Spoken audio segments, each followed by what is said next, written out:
Nebraska fans agree former head coach Mike Riley was a likable guy with an on- and off-field demeanor much different than his predecessor.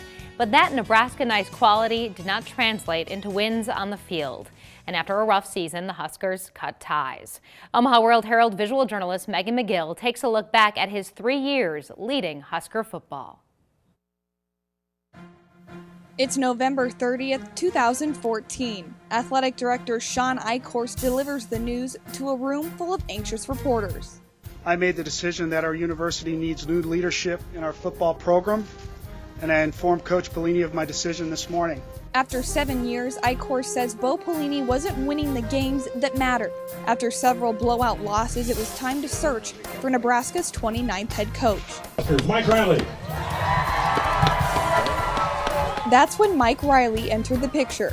With a charismatic smile and a friendly demeanor, the differences between Pelini and Riley were huge, and fans were hopeful that the results on the field would be too. Are you ready for some Husker football?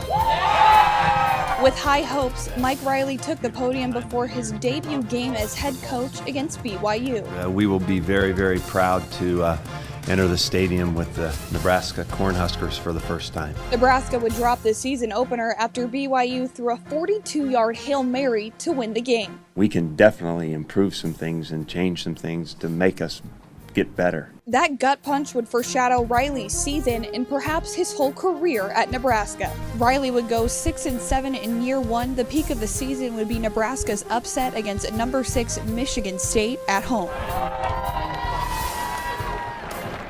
However, Riley's biggest test would come in year two, after the tragic death of Nebraska punter Sam Foltz. Nebraska would begin that season 7-0, but the promising highs would be overshadowed by even bigger lows, like the Huskers' 62-3 loss against Ohio State.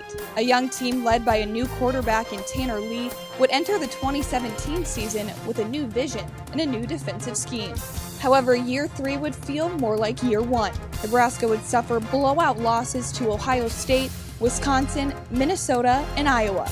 I'm not going to argue my case here. Although Riley's entrance was somewhat of a shock, his exit was a long time coming. I think that the opportunity to be here, it's like that old song, I think, I could have missed the pain, but I would have had to miss the dance, and I loved it. Despite the circumstances, Mike Riley would leave Memorial Stadium in almost the same manner he arrived, with a smile on his face and hope for the future.